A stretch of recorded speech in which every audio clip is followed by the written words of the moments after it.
Hello दोस्तों। तो आज की 2 मिनट सीरीज़ में ज्योग्राफी में we'll be discussing about coalition for disaster resilient infra. इसका मतलब है एक डिज़ास्टर से एसोसिएटेड इंफ्रास्ट्रक्चर बनाने की कोशिश की जा रही है, इससे एसोसिएटेड कोalition है ना। कोalition आपको पता है when lot of people come together, lot of firms come together या different sort of organisations come together है ना। जब आप कोalition गवर्नमेंट भी सुनते हो तो कहीं ना कहीं उससे आपको एसोसिएट हो जाना चाहिए, ठीक है, कि बहुत तरह के लोग साथ में आ रहे हैं। किस तरह के लोग साथ में आ रहे हैं ये जानना बहुत ज़्यादा इंपॉर्टेंट है।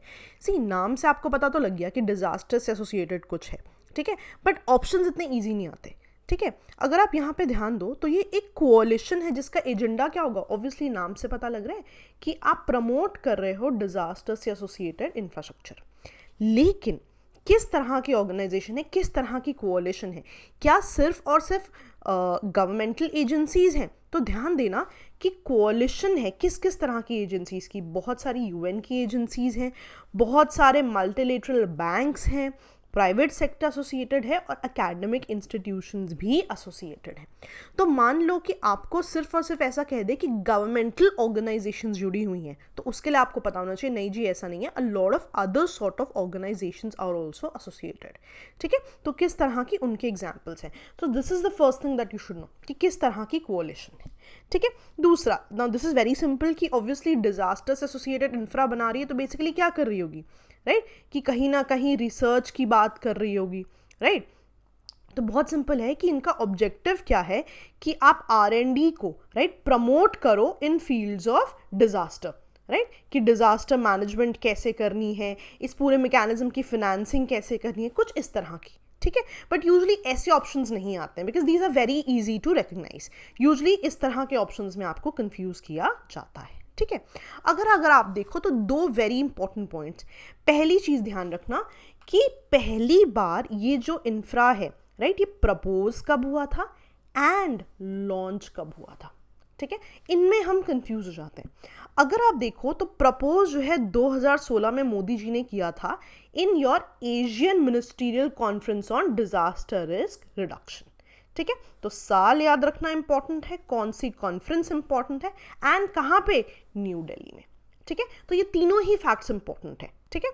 दूसरी चीज कि लॉन्च कहां हुआ, दोबारा से मोदी जी ने ही लॉन्च किया, पर इस बार 16 में प्रपोज कर दिया था, 19 में लॉन्च किया है, कहां पे, इन यूएन क्लाइमेट एक्शन समिट, ठीक है। तो आपको दोनों ही चीजें याद होनी चाहिए, कौन सा साल कौन सी जगह, ठीक है। सिंपल था, कोई दिक्कत नहीं आनी चाहिए यहाँ पे। बट अगेन ईयर्स में कंफ्यूज नहीं होना, कभी कभी 16-19 को इंटरचेंज कर सकते हैं, मोदी जी की जगह किसी और का नाम लिख सकते हैं या फिर कोई और कॉन्फ्रेंस की बात कर सकते हैं, ठीक है। तो ये छोटी छोटी चीज़ें हमें इनका ध्यान रखना है। इसके बाद कौन कौन सी मेंबर कंट्रीज है। मेंबर कंट्रीज ना बहुत इंपॉर्टेंट होती हैं, रीजन देयर बीइंग आपसे इंडिया और उससे एसोसिएटेड कंट्रीज पूछ लेते हैं, ठीक है। तो ध्यान रखना इंडिया है, आसपास की कंट्रीज देख लेते हैं, अफगानिस्तान की बात हो रही है, एंड अगर आप ध्यान दो तो मालदीव्स की बात है यहाँ पे, नेपाल की बात है एंड श्रीलंका की बात है, जो एटलीस्ट आसपास की कंट्रीज है वो आपको पता होनी चाहिए, ठीक है। बाकी कंट्रीज को you can have a look and accordingly आप उनको याद कर सकते हो। अब देखो एक और इंपॉर्टेंट चीज़ क्या है, मान लो डिजास्टर से एसोसिएटेड है तो कोई ना कोई फ्रेमवर्क तो फॉलो करेगी ना। जैसे कि आपने एनवायरमेंट में पढ़ा होगा कि डिजास्टर से एसोसिएटेड जो फ्रेमवर्क है उसका नाम क्या है, सेंडाई फ्रेमवर्क, है ना। तो ये बहुत इंपॉर्टेंट है कि चाहे डिजास्टर से एसोसिएटेड काम कर रही है लेकिन बैकएंड में कौन सा फ्रेमवर्क फॉलो कर रही है, राइट। तो बहुत सिंपल सी बात है, it will also work at the intersection of Sendai framework. आपने एनवायरमेंट में पढ़ा होगा, ये नहीं पढ़ा है तो you still have time, you can go back. And दूसरा पेरिस क्लाइमेट एग्रीमेंट के बारे में तो हम जानते ही हैं, ठीक है। तो ये दोनों ही पॉइंट्स आपके लिए इंपॉर्टेंट है जो कि आपके एनवायरमेंट वाले पॉइंट से यहाँ पे इंटरसेक्ट कर रहे हैं, ठीक है। तो अगर आपसे पूछ लिया जाए मान लो कि it also works following which of the conventions, या कौन सा फ्रेमवर्क है, कुछ इस तरह का सवाल आ जाए तो Sendai framework and Paris climate agreement दोनों को ही फॉलो करेगा। एक आपको यहाँ डाउट क्या आ सकता है, क्योंकि सेंडाई फ्रेमवर्क आपने एनवायरमेंट में पढ़ा हुआ है, हो सकता है वही हो क्योंकि डिजास्टर से एसोसिएटेड वही है, लेकिन पेरिस क्लाइमेट एग्रीमेंट जो कि इक्वली इंपॉर्टेंट है वो भी इससे एसोसिएटेड है।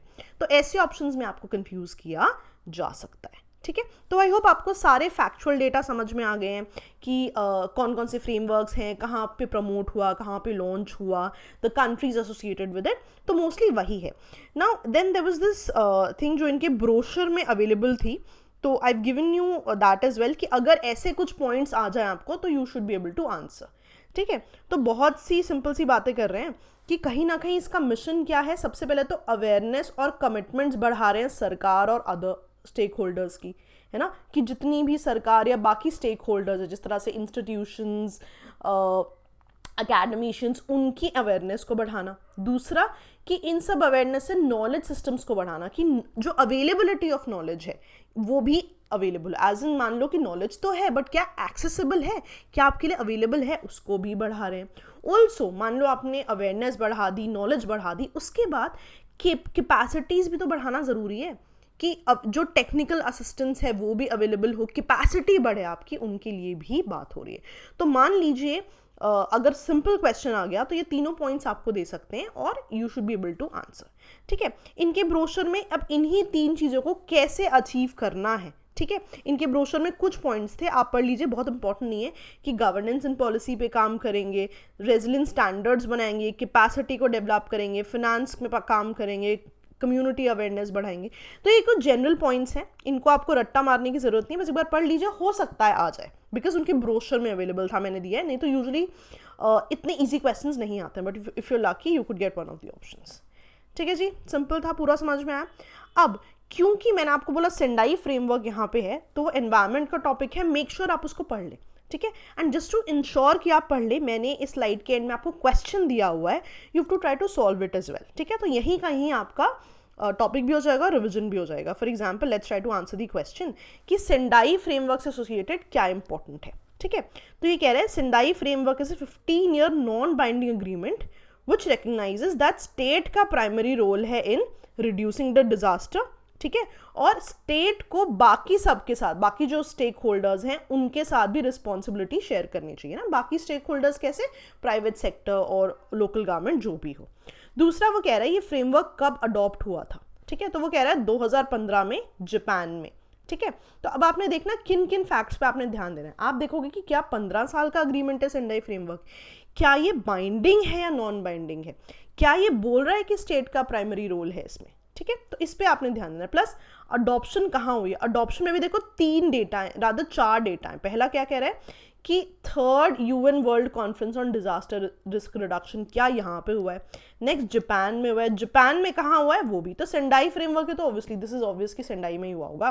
और दूसरा क्या, साल कौन सा है। तो इन सारे फैक्टर्स पे आपने ध्यान देना है कि एक भी अगर पॉइंट गलत हो गया तो आपका आंसर गलत हो जाएगा। तो just go back, read it and try to solve the question, ठीक है जी। सिंपल था। चलो, a lot of you keep on asking us PDFs कहाँ अवेलेबल हैं। यूजली ये साइट एंड पे थी, मैंने इसको शुरू में कर दिया सो दैट यू नो यहाँ पे ही कि आपको sleepyclasses.com पे आप कंपाइलेशन सेक्शन पे जाओगे, वहाँ सारी PDF अवेलेबल है।